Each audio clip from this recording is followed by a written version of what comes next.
Hi guys, welcome back to My Steps to Sobriety, my show on YouTube and as a podcast with me, your host, Stefan Neff.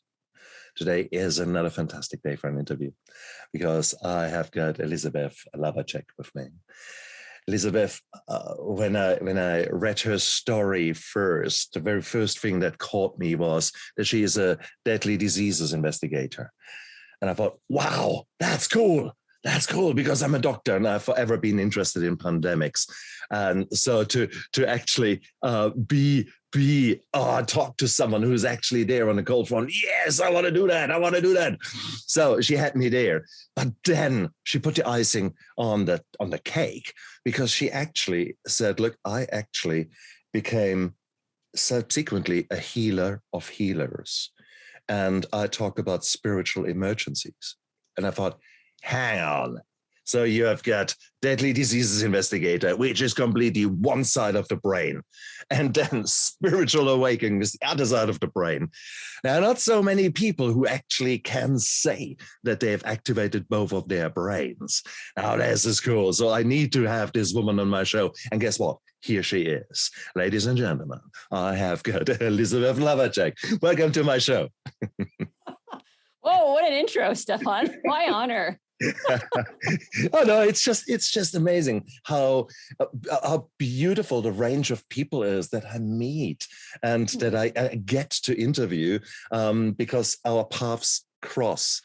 Because here you are, you have gone through your darkness and you have gone through moments of awakening, moments of light, that suddenly you realize, hang on, my path is actually not really aligned with what I need to do, what I'm destined to do.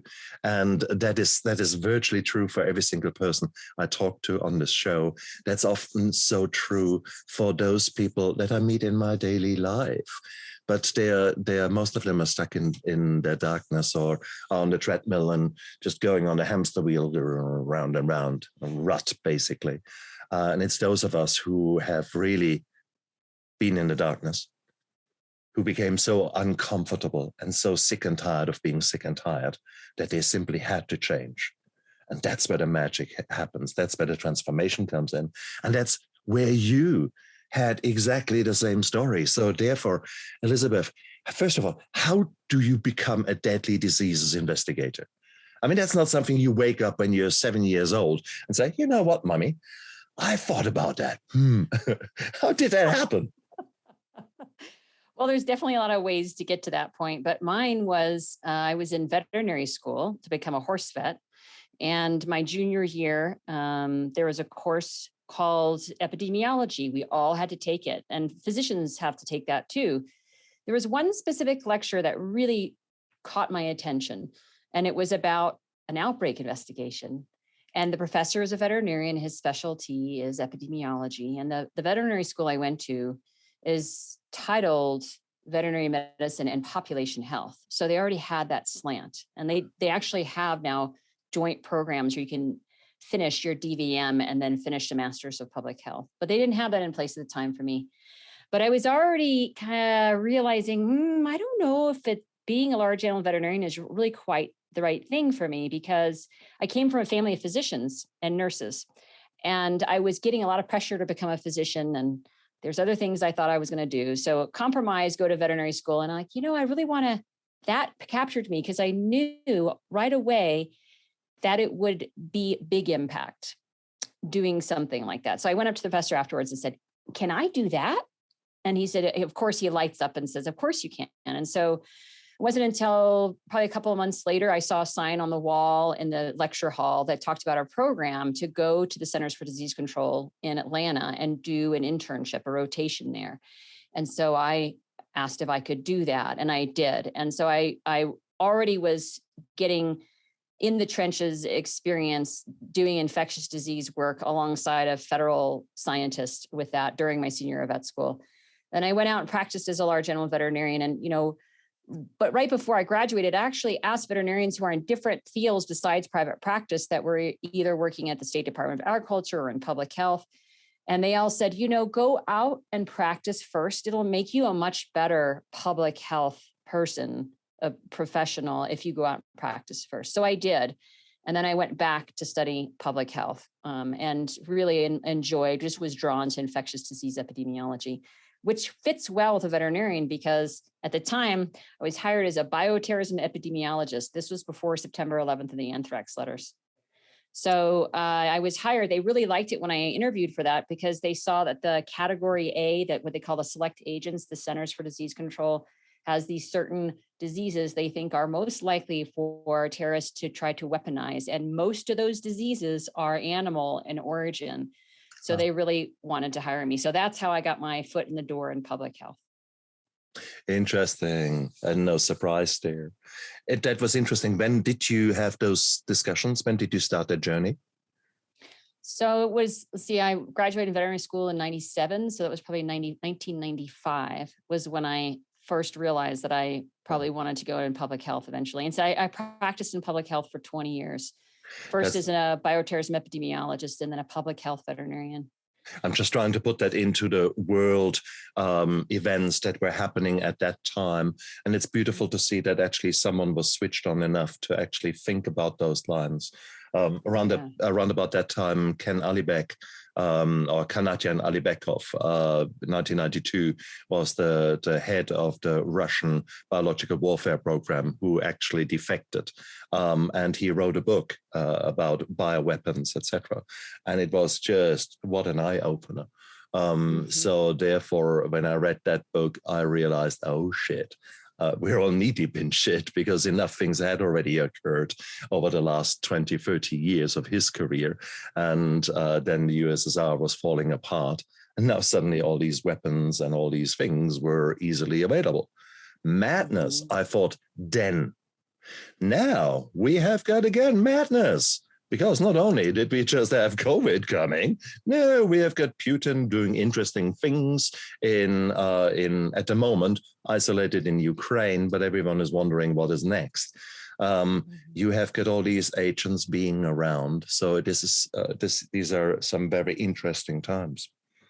But that is a complete different story. That is something I would love to talk with you, but better maybe off camera.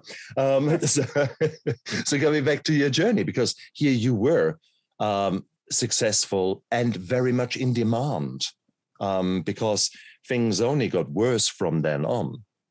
There were the anthrax letters, you said with that. Were you involved in those kind of more the hunt for the culprits?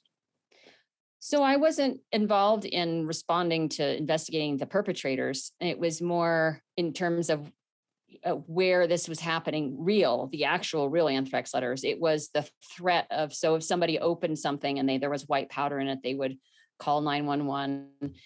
And so I was in charge with my boss and an infectious disease doctor to coordinate, trying to go basically provide support to law enforcement and fire to get a sample and get it to our state lab and test it to see if it was actually anthrax. And in the meantime, telling people just to lay low and just wait for the results. And none of them were real anthrax letters in Arizona. But the federal government recognized that there might be a larger warfare event. They were already preparing for one, such as smallpox. That was one thing we were really preparing for, was smallpox being weaponized. And then over time, when an additional warfare event didn't happen in the United States, the federal government and CDC basically repurposed the funding to prepare for the next pandemic. And so I actually was in charge of that for the state of Arizona. And we did like this large teaching, education, demonstration packages, basically acting like we're getting supplies from the National Pharmaceutical Stockpile for ventilators and, medications and all that. So I basically helped coordinate exercises to make sure we're prepared. And then over time, we were like, well, we're going to do a mass vaccination clinic exercise over and over again, because it could be influenza. So then we started focusing on that the next pandemic may be even influenza. And that's really honestly what scientists thought was going to happen. But we had warning signs. SARS was one of them, so closely related to this COVID virus. They're both coronaviruses. MERS was the other one where we were lucky, which is the Middle Eastern respiratory virus that luckily was very lethal, but not very contagious. So we got away with that one. Are you talking about MERS? Yeah. I think MERS, yes, and MERS as well. So we definitely had some warning signs. Meanwhile, I ended up then being promoted eventually to become what's called a state public health veterinarian. And I did that in 2 different states. And so my job was surveillance, prevention, and control of infectious diseases that either affect both animals and humans or go directly from animals to humans. Mm. And then I got tired of that after a while. So I did that for a long time. And I decided, I really want to work at a local level and be an epidemiologist, maybe at a local health department. And I ended up interviewing for a job here in this town that I'm broadcasting from, or being interviewed by. And I was a public health department director. So you name it, anything that affected the population as a whole, not an individual, but the whole, we were addressing.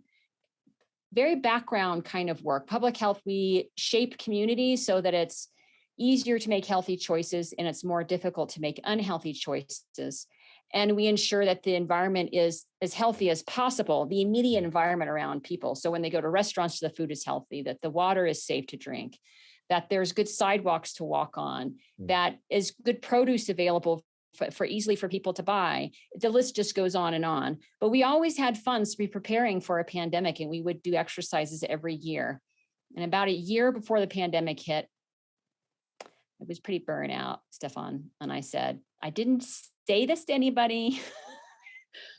I didn't write it down. I just had this inner knowing. I said, I do not want to be a public health leader when the next big infectious disease outbreak happens, and it's coming. And if you think about it, if you look back at the 1918 flu pandemic, we were kind of due, humanity was due. And that's not flippant. Like every life that was lost, all that suffering is horrible. But when you look at history over infectious diseases, you had diseases kind of clean up the population. Not to say that the souls that we lost or suffered weren't incredibly valuable. I'm not saying that at all. It's just that Mother Earth, unfortunately, produces some pretty nasty diseases at times. And we were partly at fault, is my opinion, at how it emerged. But so we had plenty of warning signs that this was coming. No one knew exactly when it was going to come. Oh, it was overdue. Elisabeth, it was overdue. We know they come in cycles of about 30 years. We had the last major one that sort of killed up to 1 million was in the 50s, 60s. We were well overdue of another pandemic that kills at least 1 million people. End of the story. The warning was there. The history was there. And those who do not look at history are bound to have to repeat the lessons. And unfortunately, this world is doing exactly that. So I think we need to take more ownership there, including your government and all the governments around the world, because it was so blatantly bloody obvious. And that is what annoys me so much when I saw the response of your country specifically. But I don't want to single out the United States, because around the world was exactly the same thing. Money was put much higher. Oh, no. What do you mean lockdown? No way. And then, how many people have died? A whole generation of elderly has died in Italy, where sort of one of the epicenters was. And that was all reality. We had to watch it. And yet our governments were not following through as aggressive as they should. We here in New Zealand were extremely lucky, because we are an island far away from everywhere, and we locked down. And therefore, we actually were blessed with ultimately, all in all, we've got, I think, 1,700 deaths, all in all, for the whole everything. Wow, that's unbelievable. That's bugger all. It's bugger all. Yet our tourism industry it was a chainsaw massacre. Towns have been devastated, which were relying on tourism. So there were many more deaths, maybe due to mental health problems in a very different category. So please, this was brutal times. Yeah. So here's the silver lining, though, about it, right? So when we have dark events happen, we have loss, we have grief, trauma, which definitely the pandemic was very much for the whole world. And it created a time for pause, for grieving, for reflection, for exploration inside of each one of us on what is really important. Correct. And I was in the middle of nowhere in my RV camping, about to interview for some little fun job. And then sheriff comes knocking on my door. I'm sorry, but you have to leave. And anyway, it's a long, funny story, but basically he was enforcing a public health order. Law enforcement enforces a public health order. And I was so embarrassed. And I said, I was going to leave, but I have a job interview in a couple of days. He's like, you can stay. And so anyway, the point being was then I had a lot of time to reflect in the desert by myself, because he kicked everybody else out except me, because I was interviewing for a local job. And I was like, oh, here it is. Whoa, this is what my soul knew was coming. Oh, and I was like, I'm writing my book. I'm taking all these transformational coaching courses to help people. And I realized, I think I need to go back to help. This is my bag. Infectious disease epidemiology is what I did for 20 years, including when I was the health department director. So I basically started looking for like telecommuting jobs where I could somehow help. And I ended up helping. I went from Utah to Colorado. Anyway, I ended up basically helping a state health department where I used to work. And I was a lead case investigator. So I basically interviewed people who had become sick. They were at home. Hopefully they were home when I called. Some of them were still in the hospital. This person's still not home from the hospital. Or anyway, and I would ask them questions about how are they feeling, try to figure out where they got sick. And I'd be asking them to please stay at home to prevent them from getting other people sick. And then ask them if they need resources. How are you doing? Do you have someone to help you get groceries? Are you feeling well enough to stay at home for a while? Do you have enough money to pay for your bills if you're not going to work? And that was real. And so like the state departments of human resources were saying, here's some links they can apply for funds. So to help support them to stay at home so they can't work. So those were the things that I was doing. And I just did that for a few months. But I would like to reflect about mental health and how this all intertwines with my story. Because your listeners, it sounds like, are struggling with mental health issues. And that's why they reached for substances. And I had that myself in my journey. So one of the things that I did about population health, so we're all looking at the whole population. That's one reason why public health is a response to the pandemic, because it's to the whole population. So one of the things I was doing before the pandemic was I got to look at the lay of land, not just infectious diseases, not this specialty stuff, but looking at everything. And I would go to these community meetings with my colleagues from a 6-county region in a very rural area. And I saw that their last assessment, we have to do assessments every 5 years to see what are the top few issues that we need to focus on and see what we can do to address that. And one of them, of the top 4, was mental health and substance abuse. But I noticed in the meetings, we'd only talk about it for 5 minutes. This is out of a 4-hour meeting. And there was just complaints about it and nothing would happen. And I was like, oh, this is interesting, because I'm new. So I'm listening for the first year and a half. And we all take turns to be a chair of the committee, of this regional committee. And so I just watched and listened and watched and listened. And then I'm like, oh, now it's my turn. So the first day I was chair, I said, I promised myself once I became chair that I would not let us just simply complain for a few minutes and ignore mental health and substance use. And the look of fear on my colleague's face had to be explained over time because I was still relatively new. And it was because the funding in the state of Colorado for addressing mental health and substance abuse go to a different organization, siloed. So this is the problem about government, that a lot of things we do for these organizations.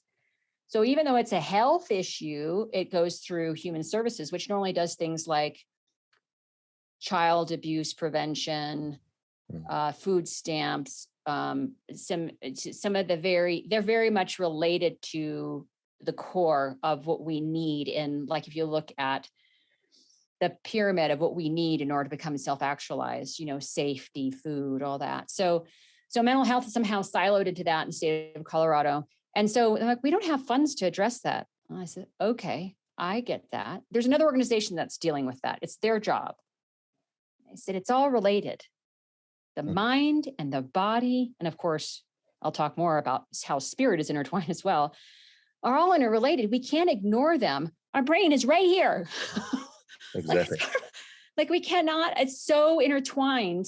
We can't ignore it. We at least need to be part of the conversation and see what we can do as our part. And then so I said to Kip, can I look for funds? Can I look for funds that might be coming so that we can address it? Fine. Sure enough, here come 2 grants. And one of them was from the Centers for Medicare and Medicaid, which is the federal entity in the United States that oversees insurance for the underinsured that are younger and the aged. And they are recognizing, wow, mental health and substance abuse is such a big issue. We got to figure out, we got to address it from the root cause, not just each individual. So they provided a grant, and the state of Colorado was one of the first in the United States. There's just a few states that had the opportunity, and local health departments could apply for it. And the goal of the grant was to integrate behavioral health into primary care settings and to reduce stigma around mental health in general in the whole population. Brilliant. Talk about a major task to take on. So we were just one part of a big cadre of folks in the state of Colorado who are trying to address this. And it was a big task and it was great. So I basically said, I found a grant. Then I got a big pushback from my colleagues. Why should we care about doctors? Because we're supposed to work with doctors on this. I'm like, what? Because I come from a family of physicians, right? And I used to work in their offices. Why should we care about mental health? And I was like, duh.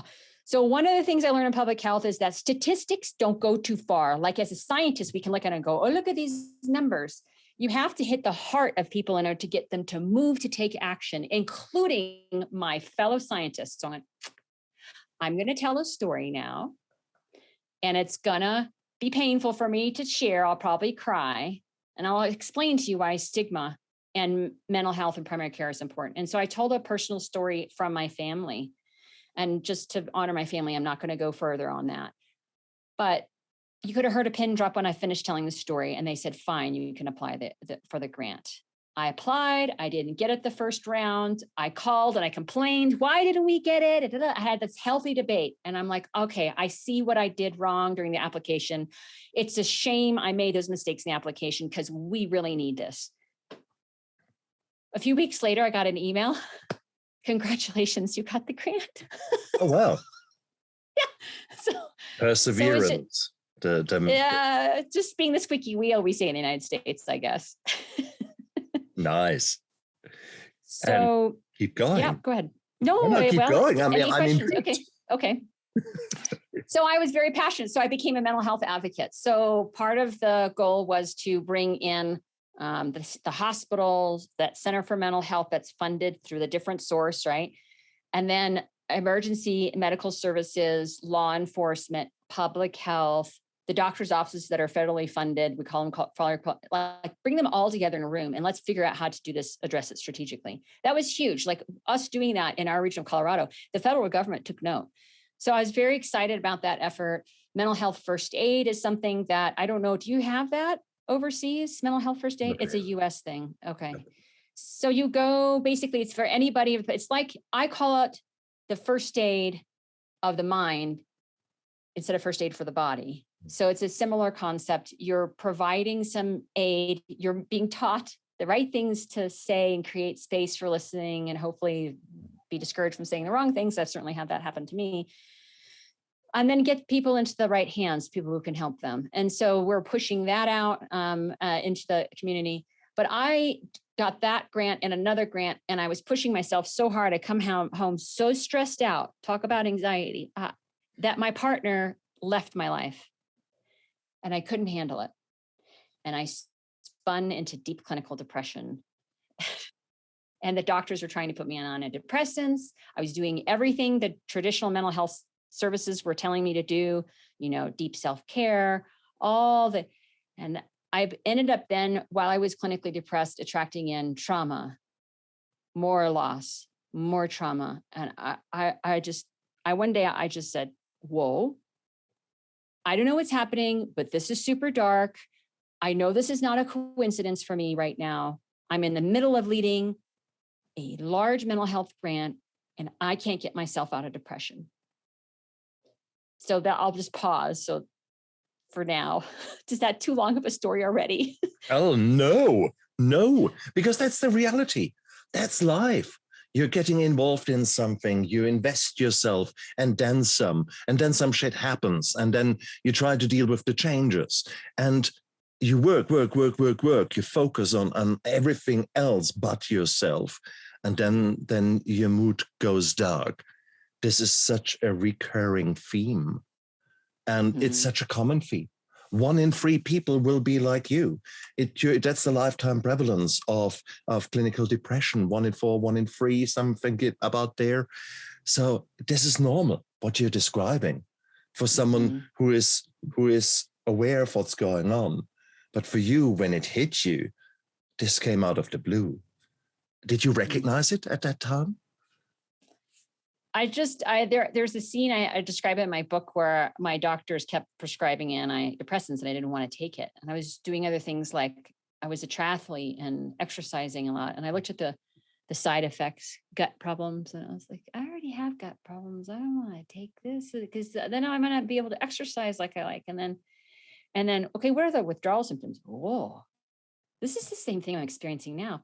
It feels like it's just delaying what I'm already experiencing now. There's got to be another way. And I looked in the mirror and I started crying and I was like, I am going to figure out another way. So yeah, I knew that this was being planned for me to figure it out another way.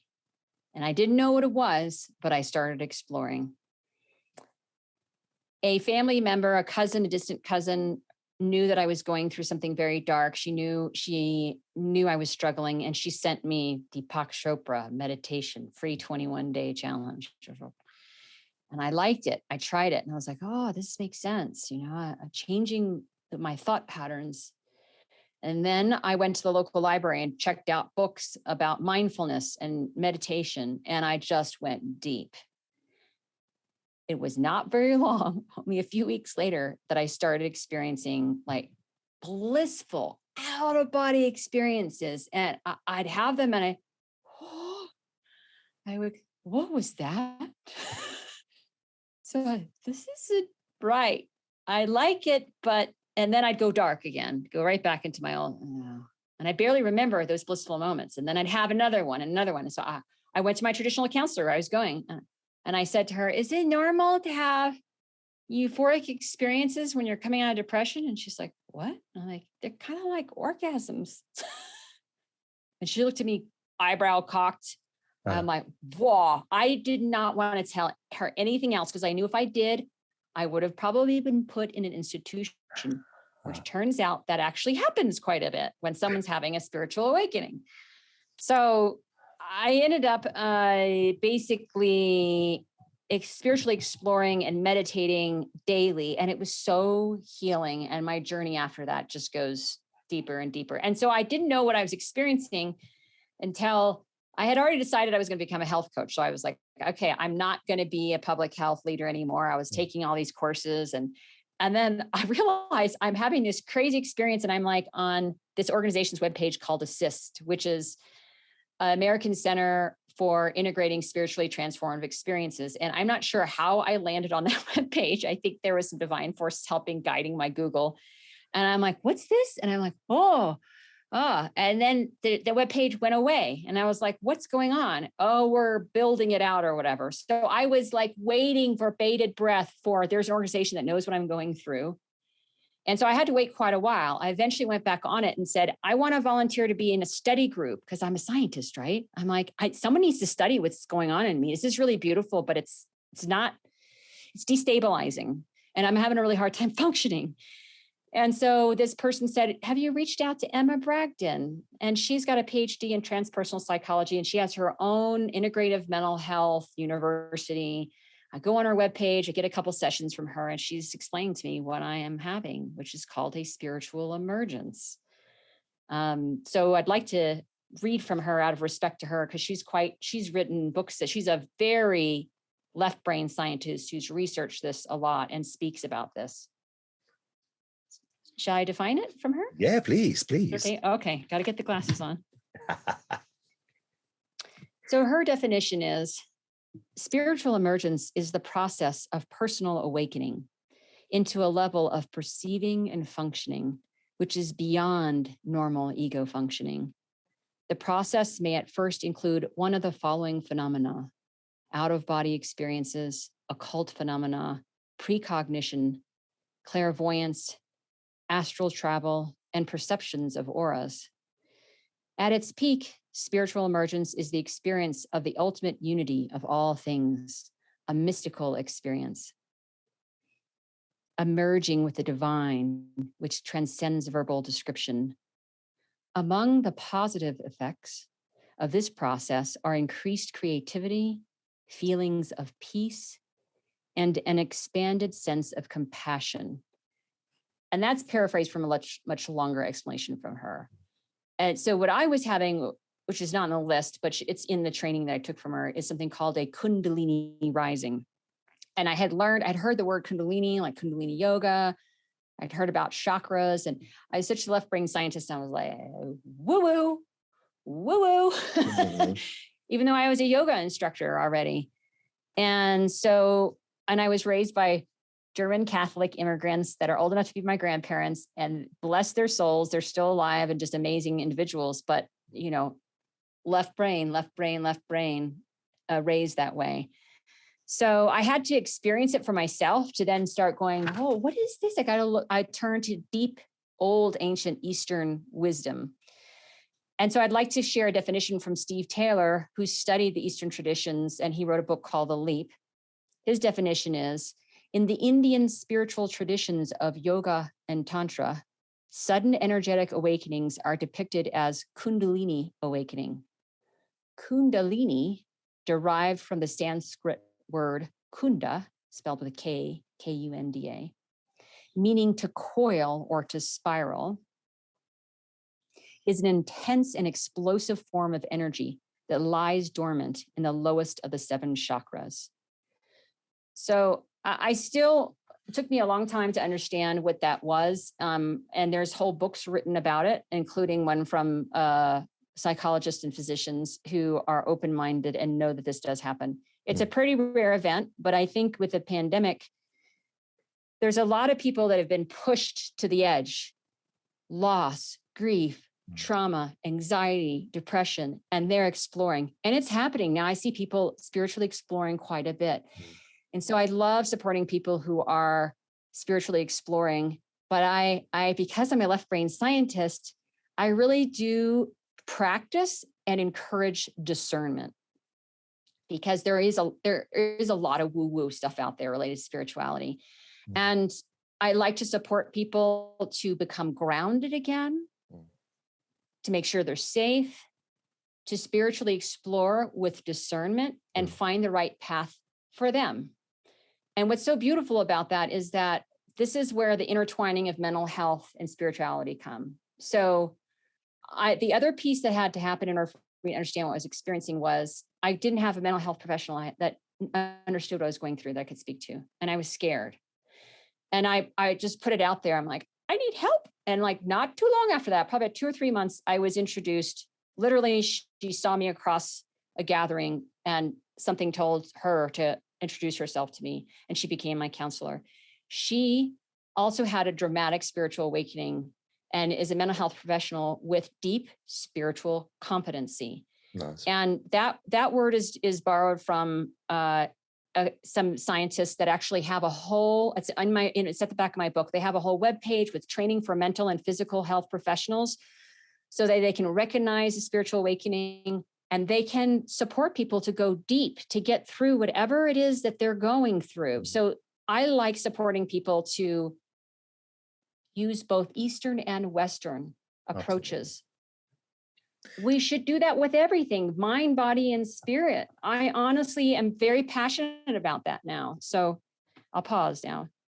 You don't need to pause. That is such important stuff that you're saying there.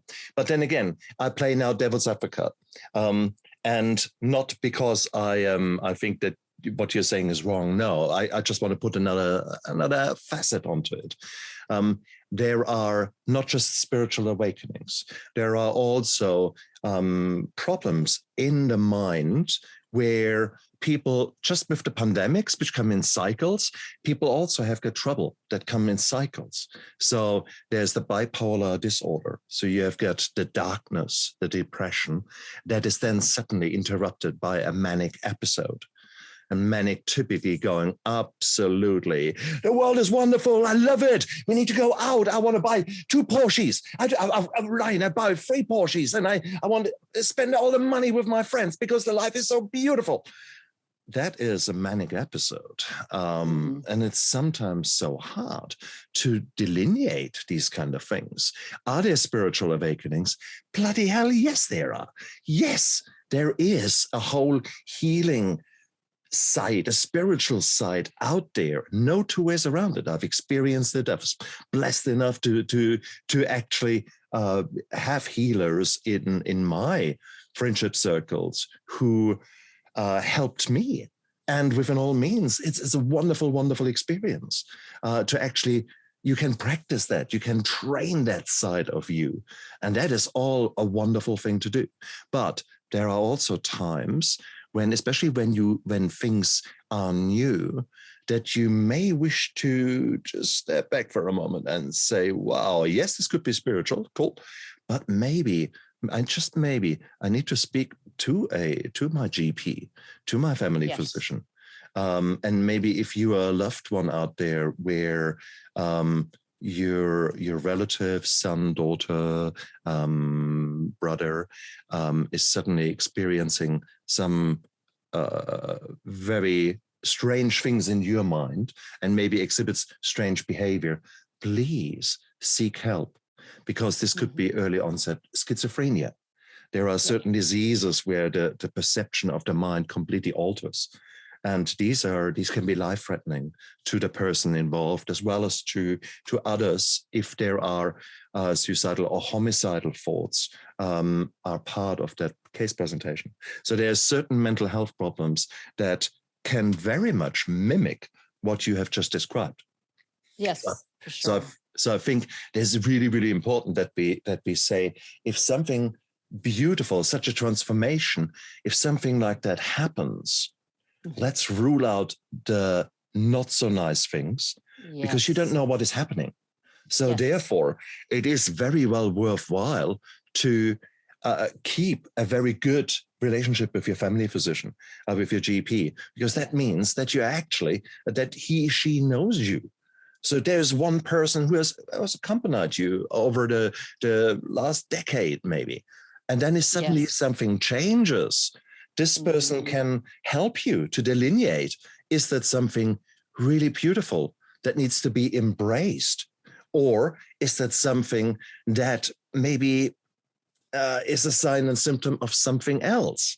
Let's imagine that you develop epilepsy out of maybe due to a trauma or something like that, head injury. You develop epilepsy with aura. You see visions, you hear, smell, do things. So that is actually something that needs to be addressed first. Okay. So there are a number of things that need to be maybe considered. And that's where I put the caveat in there, just before we go into the healing, because the healing and the spiritual awakening is very much there. There is a side to us that we do not know. There are skills in us, inside of us, that have been dormant and that few people get to explore.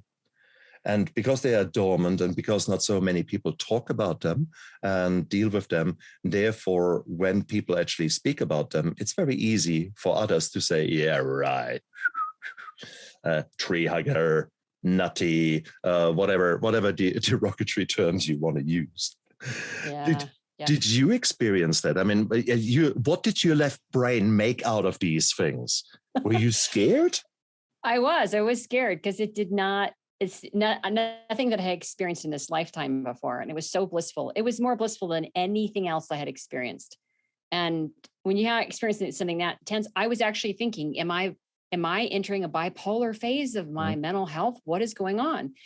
And turns out that there's somebody in my book who is thought to be possibly bipolar. And I had like these freaking huge aha moments afterwards. And I talked to my counselor about it. And she said, a lot of bipolar people, they don't want to be on medication. because they want to have the manic episodes because they're so blissful. So it can prevent the darkness of their bipolar, but then they're not going to have the manic episodes. So, and when they're having these blissful experiences, it probably is quite spiritual, actually, so there's actually a spiritual component to it. Now, I 100% agree with you on being evaluated by your physician. Believe me, I was like, check me out. Like, I had friends that were like, I had this one girlfriend was like, oh, it's just menopause.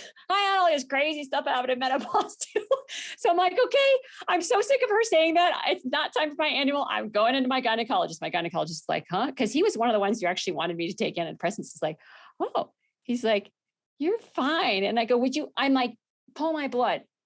And he's like, you're not menopausal. And I'm like, check my hormone levels because I cannot handle talking to all my girlfriends. They're all thinking that I'm having menopause. So it was so funny. So I had to recheck with him. He's like, you're not menopausal. I already told you that. And I was like, so it's like, how are you doing? I'm like, better. It's just a little wild. And and then I wanted to go back to my public health hat. So one of the things, the paradigms as public health is that everybody that walks the door, we want to make sure that they have a medical home, because a lot of them are coming to us for vaccines because they're not insured. They don't have a primary care doctor. And I'm like, okay. And so I'm booking them an appointment to get a vaccine for their child. And I was like, do you have a primary care doctor? No, I don't have insurance. I can't afford it. Mm. We have someone here who can get you on Medicaid if you qualify. And if not, there's another program that's for the next income level above the state funds. Would you like to entertain that? Because there's other things besides vaccine that your children need, or it's someone coming in for STD testing. I did STD testing for free. And that got the middle-aged folks coming in. And okay, I'm so glad you came in and get tested. If you don't do anything else while you're here, that's fine. But I just wanted to ask you. And so then I literally opened the door of the room where I was testing them and introduced them to the lady who does enrollment for insurance. And the main reason for that is to get them into a primary care doctor who's their medical home, they have a relationship with, for the same reason you just said. I totally am in agreement. And part of my being trained as spiritual emergence coach, I can only do that individually because I'm also trained in life coaching that's actually acknowledged by International Coaching Federation. And in that, they teach you both the spiritual emergence coaching and the life coaching of like, is this someone that an issue should be coaching someone through, or a person you should be, or should you be referring this to a mental health professional?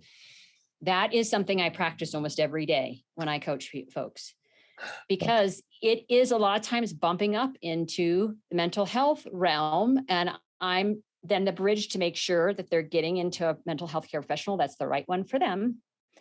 And if they're having a spiritual awakening, I'm going to try to get them into someone's hands who understands what a spiritual awakening is and can recognize, is this spiritual or is this a mental disorder? And get them into medications or whatever they need, because I can't do that. So that is definitely part of my role. There are people who are having spiritual awakenings. They're afraid to get institutionalized. Here's the other caveat, is spiritual bypassing, which you're kind of referring to, that some people are just, I'm having a spiritual experience. Are you? Or are you not facing a severe mental health challenge that's either due to biochemistry or something that you're not addressing in your life? And there's core work you need to do, things you need to change in your life. So yes, I totally agree. And I am very serious about doing that. I have good liability insurance, but I don't want it to be tested. I want to make sure people get the right care. It's not necessarily me. Sometimes I do a consultation, I do a free discovery call, and I'm like getting them into a counselor, not me. Oh, please. So, yeah. And it's so beautiful that we both are singing from the same song sheet, and I knew you would. But I just wanted to bring that out to my audience, that people are talking here. We are talking about spiritual awakening. We are talking here about a most beautiful sense of serenity that can be very euphoric, that can be very beautiful. And it is a wonderful, wonderful thing. So I by no means want to say, this is mumbo jumbo. On the contrary, this is one of the most beautiful things. And it is, and there are many ways how to go about that. First time I experienced it was actually because someone hypnotized me when I sought help for PTSD. And it was the most beautiful calmness that came over me. And I loved it. And I was very grateful to that person who helped me with the hypnosis. Later on, I had healers coming into my life that equally helped me with their different forms of healing and their different practices to help me to get into that state of blissful calmness, of just serenity. And it is a beautiful, beautiful state. Now, there are many ways how you can get there. And you had this all happening to you. It's wonderful that you described it like an orgasm.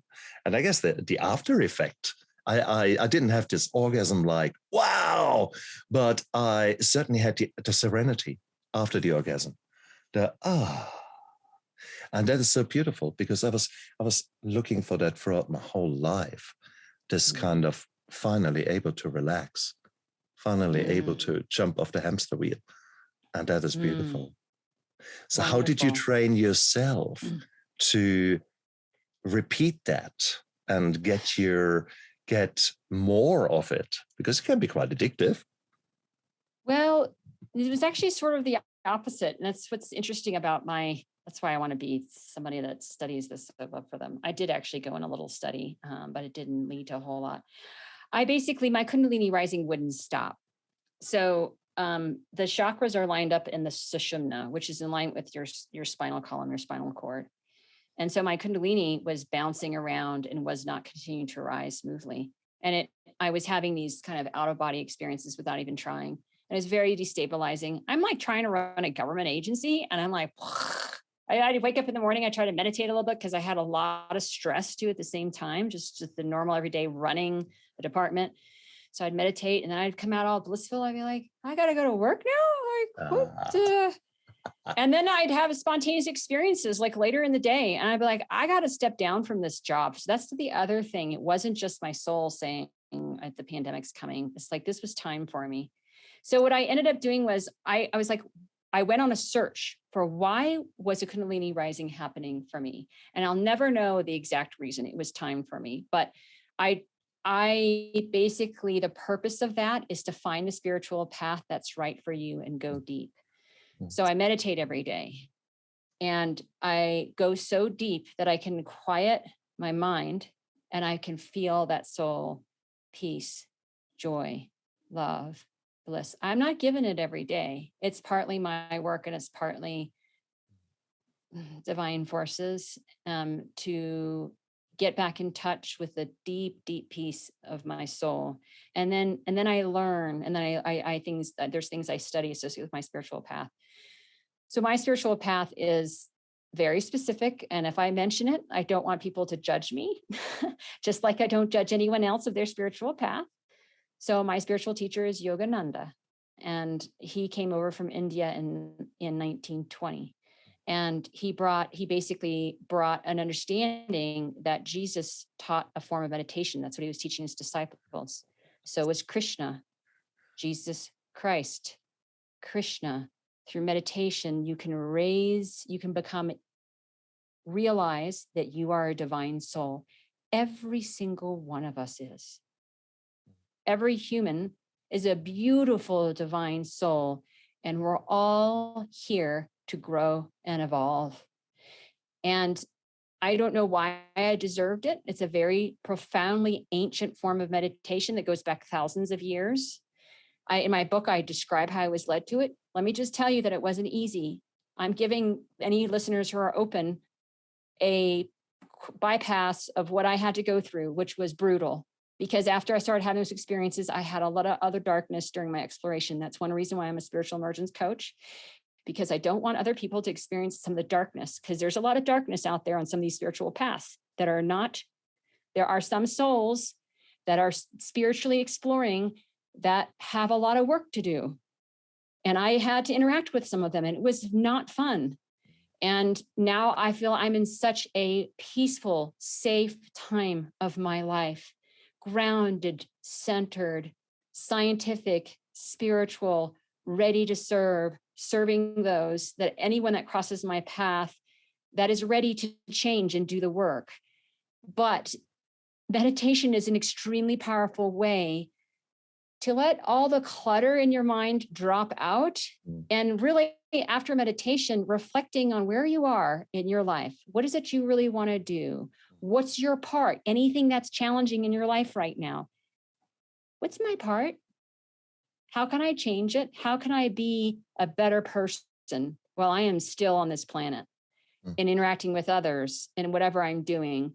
And I think that's such the powerful part about spiritual practice, is that my mind is much more clear about what I'm supposed to be doing that day, that week, that month, the next year, how I can be better in my interactions with others. And I have to say that we all have moments that challenge us to the core. Every spiritual person and non-spiritual has to deal with it. Might as well go as deep as we can, spiritually and mentally, so that when we come back out on our own with whatever practice that's right for you, so that when you come back out, you're really ready to be the best that you can be. And so that's what I love doing. And I wanted to mention one population that I'm poised to just about serve. You talked about PTSD. I've taken a couple of trainings about how to teach trauma conscious yoga.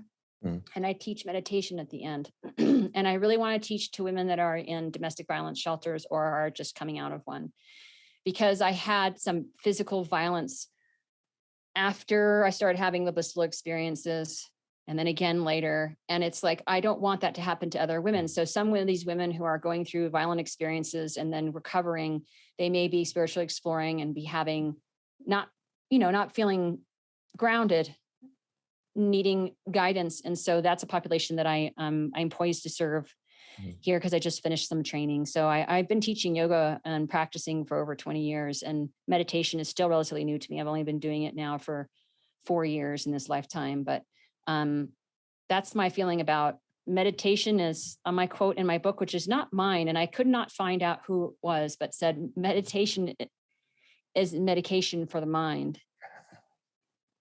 That's maybe true. It is. And meditation is just such a beautiful thing.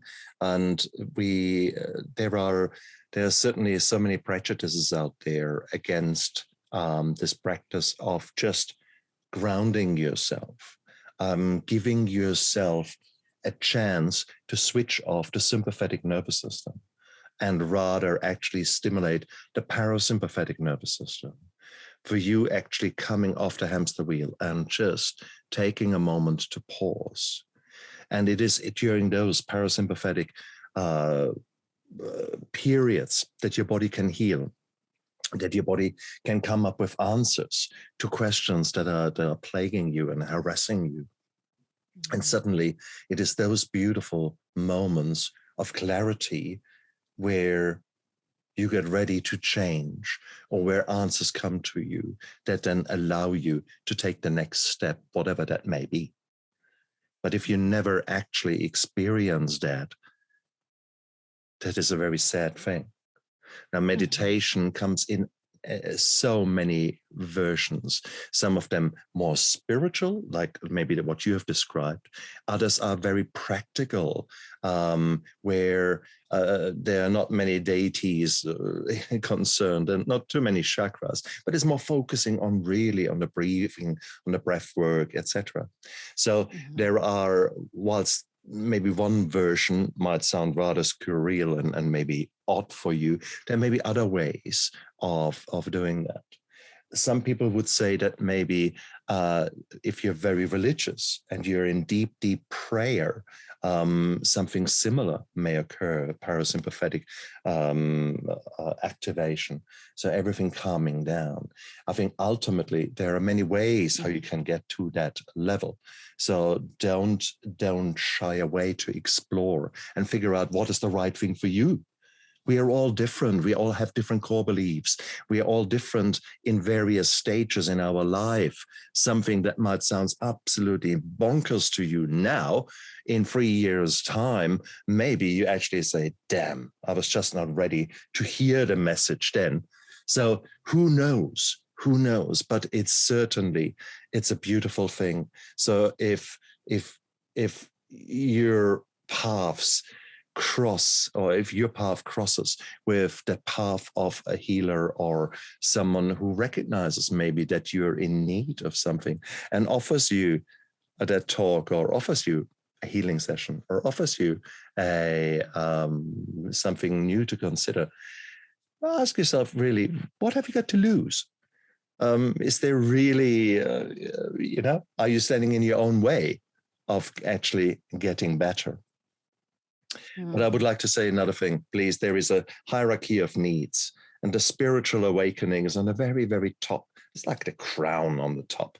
So if you're living a life where at the very bottom, you don't know where the food is coming from, you're constantly dehydrated, you're constantly in fear of your life, you have all those kind of sympathetic fight and flight kind of things, it's really, really, really hard to focus only on top of there, on spiritual awakening, when down there the whole foundation crumbles.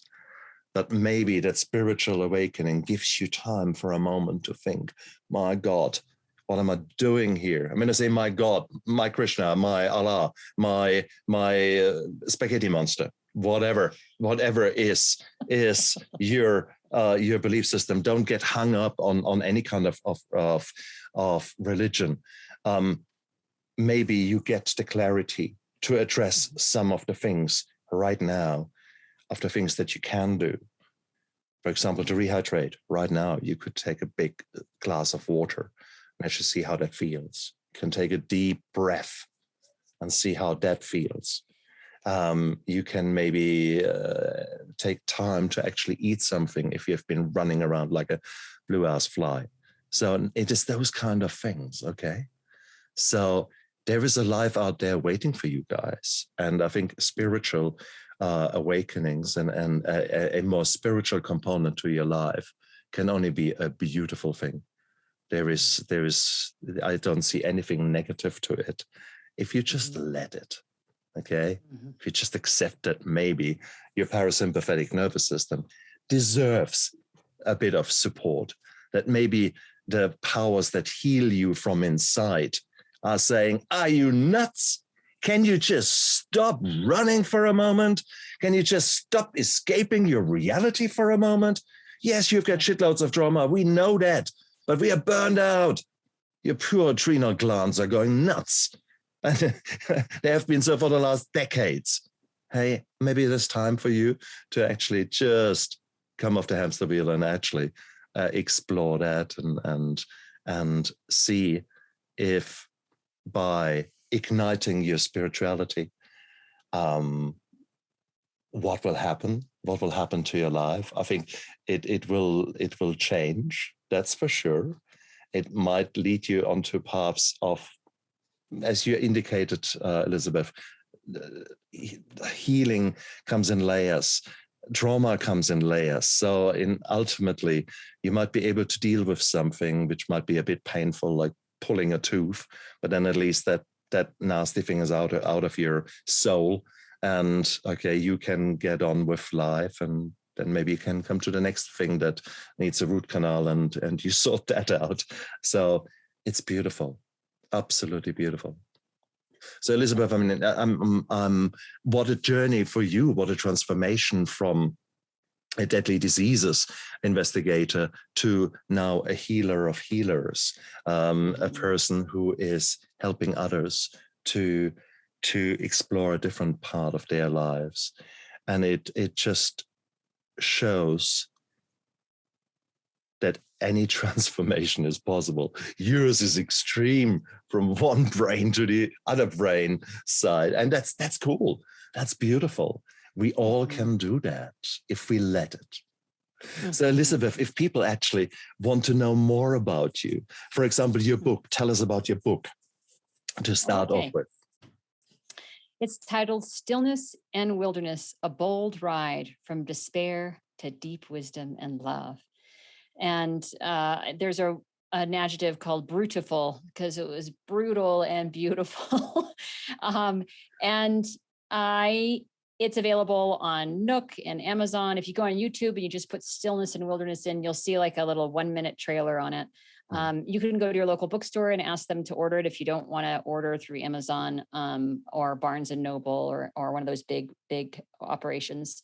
It's also available on Audible. And for anybody who wants to listen to it that wants just a free copy, I have some promotional copies. You can reach out to me. You can find me on Elisabeth with an S instead of a Z, Elisabeth, basically, elisabethlava.com. And you'll see that I have some logos on there about bees. They're bees are a sign of miracle to me. So if you can't remember my name, just think of bee, right? Bees are miracles. BeTrueYou.com is my other URL because I want to support you to be truly you, to manifest your incredible divine qualities that you already have in you and to work on the rest of them. And what I want you to get out of the book is not necessarily my journey, but there's about 7 pages of resources at the back. So if you're having a transformation that's turning into a crisis, which is the subtitle of a book called Spiritual Emergency, and they're thought leaders on this, there's a list of resources there. I mentioned ACEist. There's like support groups that are free. So if you're like, I don't want to pay Elisabeth to support me, I'm broke, there are support groups that are on there. And if you buy the electronic version, you can actually click on the webpage, and each book that I have listed, each webpage opens you up to a whole nother world of wisdom on this topic of when a transformation turns into crisis and there's mental and spiritual components and you're trying to sort it all out. And there's a segment in there about how to ground. And I just want to acknowledge that Emma Bragdon, one of my mentors, some of those resources came from her through the course I took from her, just to bow to her. And I am certified in holistic health, life purpose, spiritual emergence coaching. So I take a very holistic approach to support you if you're going through transformation and you need some support.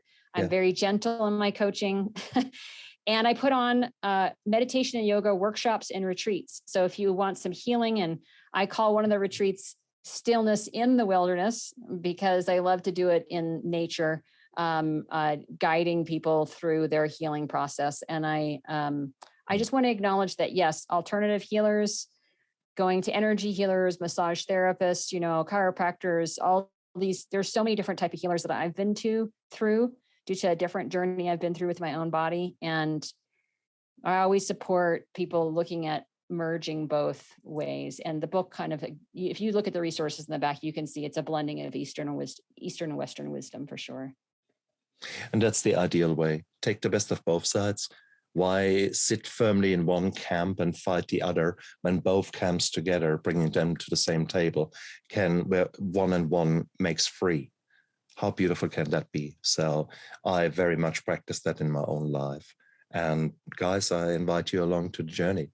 Elisabeth has been scared by her journey, but look at her now. I was scared, and I got my ducks more in a line, not yet in a row. I'm still working on that. Okay, so it's an ongoing journey, but this journey, I wouldn't like to miss it for anything, because it is constantly challenging me. It's constantly healing me. It's constantly convincing me and showing me that it is a privilege for me to make choices. And these choices are either letting me be a better man, or maybe not so much. Sometimes I make the wrong choices, but increasingly I make the right choices. And I want you guys to come along. It's a beautiful journey. Elisabeth, thank you so much for coming onto my show. You're an amazing woman. You're on your own journey, and I wish you all the best for it. And I commend you for opening up that kind of quite difficult right brain healing, all those kind of beautiful things that are happening, making it available to others, so maybe in a more simplified and kind of a more accessible way. So it's beautiful. Elisabeth, thank you so much for coming onto my show. My honor to be on your show. You're a wonderful host. Thank you, Stefan. And you guys out there, live with passion. And the past does not equal the future. So make right now a decision that maybe changes that. Look after yourself. Bye.